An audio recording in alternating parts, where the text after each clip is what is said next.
Thank you, Governor Romney. That raises the question, if you were President of the United States, would you need to go to Congress to get authorization to take military action against Iran's nuclear facilities?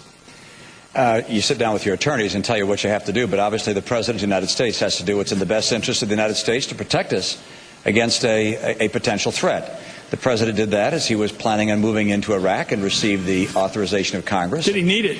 We're going to let the lawyers sort out what he needed to do and what he didn't need to do, but certainly what you want to do is to have the agreement of all the people in leadership of our government, as well as our friends around the world where those circumstances are available.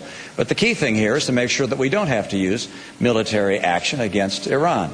That's what you hope to be able to do, and that's why we're going to put a lot tougher sanctions on Iran, economic sanctions, credit sanctions. We're also going to have to get serious about treating Ahmadinejad like the rogue and the buffoon that he is. And it was outrageous for the United Nations to invite him to come to this country. It was outrageous for Columbia to invite him to speak at their university. This is a person denied the Holocaust, a person who has spoken about genocide, is seeking the means to carry it out, and it is unacceptable to this country to allow that individual to have the control of launching a nuclear weapon. And so we will take the action necessary to keep that from happening.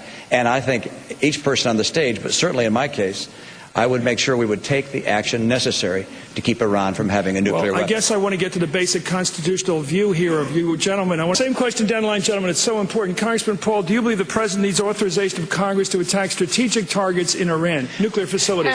Absolutely. This idea of going and talking to attorneys totally baffles me. Why don't we just open up the Constitution and read it? You're not allowed to go to war without a declaration of war.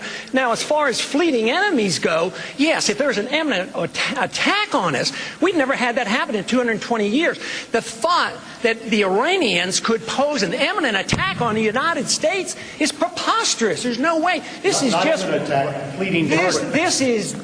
just war propaganda, continued war propaganda, preparing this nation to go to war and spread this war not only in Iraq but into Iran unconstitutionally. It is a road to disaster for us as a nation. It's a road to our financial disaster if we don't read the Constitution once in a while. Around the horn, Congressman.